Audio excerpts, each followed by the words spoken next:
अभी तक हम पढ़े थे कि फेफड़े में ऑक्सीजन आता है, ठीक। फेफड़े में ऑक्सीजन कौन लेके जाता है? हीमोग्लोबिन लेके जाता है। कहां लेके जाता है? कोशिकाओं तक लेके जाता है। तो देखो, ऑक्सीजन कहां पे रहता है? फेफड़े में। क्योंकि हम सांस कहां से लेते हैं? फेफड़े से सांस लेते हैं। फेफड़े में ऑक्सीजन आके रुकता है, तो ऑक्सीजन को ले जाने का काम करता है, देखो, रक्त। रक्त मतलब ब्लड, रक्त मतलब ब्लड, ठीक है। ऑक्सीजन को ले जाने का काम कौन करता है? रक्त। और ये कहां तक लेके जाता है? तो ये कोशिका तक लेके जाता है। कोशिका, कोशिका मतलब होता है सेल, कोशिका मतलब सेल। और कोशिका से कहां पहुंच जाता है? माइटोकॉन्ड्रिया पे। कहां पहुंच जाता है? माइटोकॉन्ड्रिया, माइटोकॉन्ड्रिया पे पहुंच जाता है। क्या? ऑक्सीजन, ठीक है। तो अब देखो, यहां ऑक्सीजन जो फेफड़े पे स्टोर होता है, जैसे हम सांस लेते हैं नाक और मुंह द्वारा, तो ऑक्सीजन कहां पे आता है? फेफड़े पे आता है। फेफड़े से कौन लेके जाता है? रक्त। तो रक्त में तो भाई तीन चीजें होती है। रक्त में होता है आरबीसी, डब्ल्यूबीसी और प्लेटलेट। रक्त में ये तीन चीजें होती हैं। तो इन तीन चीजों में कौन लेके जाता है? देखो, रक्त में, ब्लड में तीन चीजें होती है, आरबीसी, डब्ल्यूबीसी और प्लेटलेट। तो प्लेटलेट का काम तो खून को गाढ़ा करना होता है। प्लेटलेट का काम क्या होता है? खून को गाढ़ा करना। डेंगू में यही गाढ़ा नहीं हो रहा था, पतला हो जा रहा था करके डेंगू में लोग बीमार हो रहे थे। प्लेटलेट का काम होता है खून को गाढ़ा करना। तो प्लेटलेट तो लेके नहीं जाएगा। डब्ल्यूबीसी, डब्ल्यूबीसी का काम होता है रोग प्रतिरोधक क्षमता को बढ़ाना, मतलब बीमारियों से लड़ना। डब्ल्यूबीसी भी नहीं लेके जाएगा। तो बच क्या जाता है? आरबीसी। ब्लड में क्या बच जाता है? आरबीसी। आरबीसी लेके जाता है। और आरबीसी के अंदर कौन लेके जाता है? तो आरबीसी के अंदर लेके जाता है हीमोग्लोबिन। आरबीसी के अंदर कौन होता है? हीमोग्लोबिन, जो क्या करता है? ऑक्सीजन को फेफड़ा से लेके जाता है। कहां तक? कोशिकाओं तक जाता है। फिर कोशिका से कहां पहुंच जाता है? माइटोकॉन्ड्रिया पे पहुंच जाता है, जिससे हमको क्या मिलती है? ऊर्जा मिलती है। अब देखो, जो हीमोग्लोबिन है, ठीक है, अब इसमें क्वेश्चन यही पूछता है कि फेफड़े से ऑक्सीजन को लेके कौन जाता है? ब्लड। ब्लड के अंदर कौन जाता है? तो आरबीसी। ब्लड के अंदर कौन जाता है? तो आरबीसी। आरबीसी के अंदर कौन रहता है जो लेके जाता है? तो कौन लेके जाता है? हीमोग्लोबिन। कौन लेके जाता है? हीमोग्लोबिन, ठीक है। अब ये हीमोग्लोबिन जो लेके जाता है, ये बहुत इंपॉर्टेंट रोल है इसका।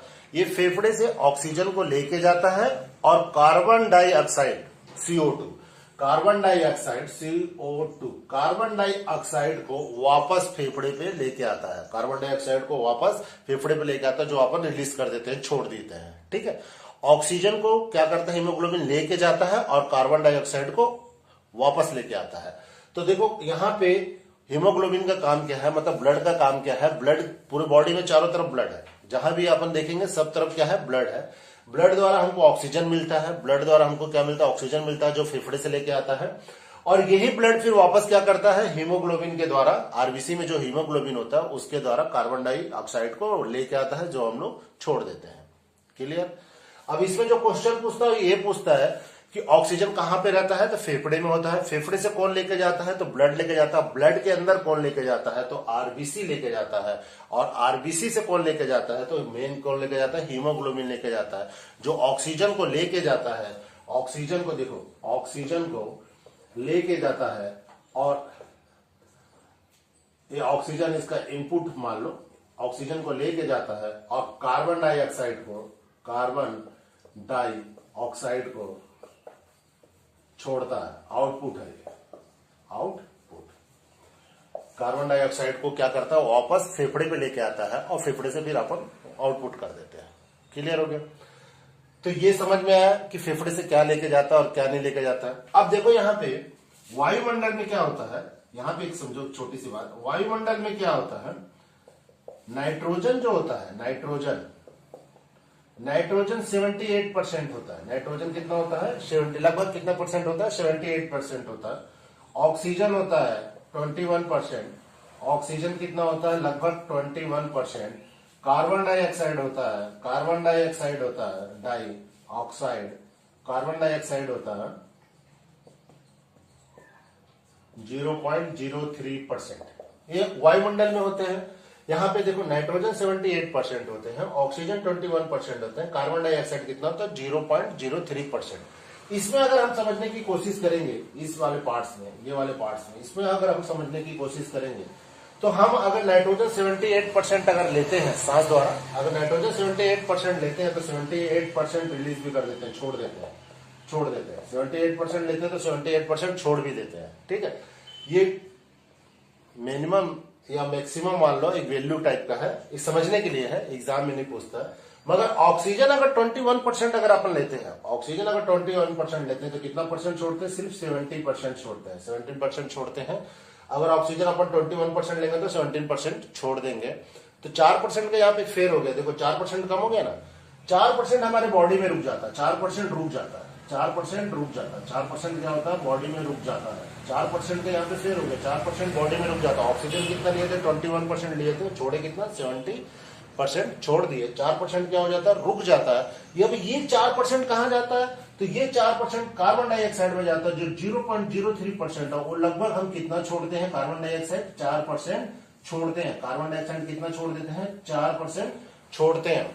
ठीक है, हमारे बॉडी से कार्बन डाइऑक्साइड हम कितना छोड़ देते हैं? 4% छोड़ते हैं। ये क्वेश्चन अभी बीच में पूछा था कि ऑक्सीजन बॉडी में कितना परसेंट रुक जाता है, तो ऑक्सीजन बॉडी में 4% के लगभग रुक जाता है। 21% अगर हम लेते हैं तो उसमें से 70% हम छोड़ देते हैं और 4% हमारे बॉडी में क्या हो जाता है? रुक जाता है। कार्बन डाइऑक्साइड 0.03% होता है, मगर हम छोड़ते कितना है? 4% है, लगभग में 4% छोड़ते हैं। अब देखो इसमें क्वेश्चन कौन कौन सा आता है। ऑक्सीजन, हम सांस जो लेते हैं, ऑक्सीजन मतलब सांस कहां से लेते हैं? फेफड़े से लेते हैं। तो ऑक्सीजन हमारा कहां स्टोर होता है? फेफड़े में होता है। फेफड़े से ऑक्सीजन को लेके कौन जाता है? ब्लड जाता है। ब्लड में कौन लेके जाता है? तो आरबीसी लेके जाती है। डब्ल्यूबीसी और प्लेटलेट्स का अलग काम है। कौन लेके जाता है? आरबीसी लेके जाती है। वो आरबीसी के अंदर कौन रहता है? तो हीमोग्लोबिन रहता है, जो क्या करता है? उसको लेके जाता है। किसको? ऑक्सीजन को लेके जाता है। कहां तक जाता है? कोशिका मतलब सेल तक लेके जाता है। सेल द्वारा फिर माइटोकॉन्ड्रिया को मिलता है। माइटोकॉन्ड्रिया फिर 38 एटीपी बनाता है, 38 एटीपी बनाता है। माइटोकॉन्ड्रिया फिर 38 एटीपी बनाता है, जिससे हमको क्या होती है? ऊर्जा प्राप्त होती है। ऊर्जा मतलब एनर्जी, पावर, ताकत मिलता है, जिससे हमको क्या होती है? ऊर्जा प्राप्त होती है। ठीक है, अब हीमोग्लोबिन की एक और चीज समझो। हीमोग्लोबिन ऑक्सीजन लेके जाता है और कार्बन डाइऑक्साइड वापस लाता है। हीमोग्लोबिन क्या करता है? ऑक्सीजन, फेफड़े से ऑक्सीजन लेके जाता है और वापस क्या लेके आता है? कार्बन डाइऑक्साइड लेके आता है। पर हीमोग्लोबिन जिस चीज को सबसे ज्यादा मान्यता देता है वो है कार्बन मोनोऑक्साइड। किसको मान्यता देता है? Carbon monoxide. हीमोग्लोबिन जो है वो कार्बन मोनोऑक्साइड के साथ एकदम घनिष्ठ है। ऑक्सीजन के अपेक्षा कार्बन मोनोऑक्साइड के साथ बहुत ज्यादा घनिष्ठ है। जैसे कैसे घनिष्ठ है? जैसे एक रूम है, एक रूम में अगर हम लकड़ी जला दे या कोई भी कोयला जला दे, धुआं निकलना चाहिए एक्चुअल में। अगर एक रूम में हम कोई भी लकड़ी जला दे या कोयला जला दे जिससे धुआं निकल रहा है, धुआं बोलने से कार्बन मोनोऑक्साइड हो गया। तो जब हम उस रूम में रहेंगे तो हमको सबसे ज्यादा मात्रा में क्या मिलेगा? वहां पे कार्बन मोनोऑक्साइड मिलेगा। सबसे अधिक मात्रा में क्या मिलेगा? कार्बन और मोनोऑक्साइड मिलेगा। जैसे हम सांस लेंगे तो तुरंत हीमोग्लोबिन क्या करेगा? कार्बन ऑक्सीजन को छोड़ के फेफड़े के अंदर जो रहता है, जैसे ये फेफड़ा है, फेफड़े के अंदर जो रहता है, जैसे यहाँ पे बने रहते हैं, फेफड़े के अंदर जो रहता है, ये फेफड़े के अंदर से क्या लेके चले जाएगा? कार्बन मोनोऑक्साइड लेके जाएगा और ऑक्सीजन को छोड़ देगा। इसलिए हमको चक्कर आने लग जाता है, दम घुटने लग जाता है, गिर जाते हैं, बेहोश हो जाते हैं, क्योंकि धुआं हमारे बॉडी में अत्यधिक मात्रा में आ जाता है। तो हीमोग्लोबिन ऑक्सीजन के अपेक्षा कार्बन मोनोऑक्साइड को बहुत स्पीड लेके जाता है। मतलब ऑक्सीजन के अपेक्षा वो किससे उसका ज्यादा जमता है? कार्बन मोनोऑक्साइड से। इसलिए कभी भी बोलते हैं ठंड के मौसम में, जैसे घरों में है या घर में रहते हैं, तो उस समय धुआं नहीं करना चाहिए, लकड़ी जला के आग नहीं तापना चाहिए, क्योंकि रूम में जब धुआं बढ़ जाता है तो हम जब जैसे ही हम सांस लेते हैं, कार्बन मोनोऑक्साइड बहुत अधिक मात्रा में हमारे फेफड़े में पहुंचता है और उसको हीमोग्लोबिन तुरंत लेके कोशिकाओं तक पहुंचाने की कोशिश करता है, जिसके कारण हमको ऑक्सीजन की कमी होती है और हम वहां पर तुरंत बेहोश हो जाते हैं और तुरंत गिर जाते हैं। तो हीमोग्लोबिन का काम देखो, हीमोग्लोबिन क्या क्या करता है। हीमोग्लोबिन फेफड़े से सबसे पहले ऑक्सीजन लेके जाता है और कार्बन डाइऑक्साइड को वापस लाता है। फेफड़े से ऑक्सीजन को लेके जाता है कोशिकाओं तक और कार्बन डाइऑक्साइड को वापस ले आता है। मगर हीमोग्लोबिन का जो सबसे बड़ा कार्य होता है वो कार्बन मोनोऑक्साइड। अगर कहीं पे कार्बन मोनोऑक्साइड है तो कार्बन मोनोऑक्साइड को सबसे पहले लेके जाएगा वो।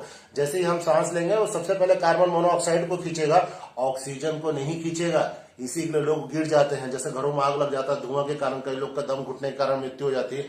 मेन कारण ये रहता है कि कार्बन मोनोऑक्साइड उनके सांस में खींचते चल जाते हैं और फेफड़े में कार्बन मोनोऑक्साइड जैसे ही जाता है हीमोग्लोबिन तुरंत खींच खींच के कोशिकाओं तक पहुंचाने लग जाता है, जिससे अपने को ब्लड की ऑक्सीजन की अपन को क्या होती है, कमी हो जाती है।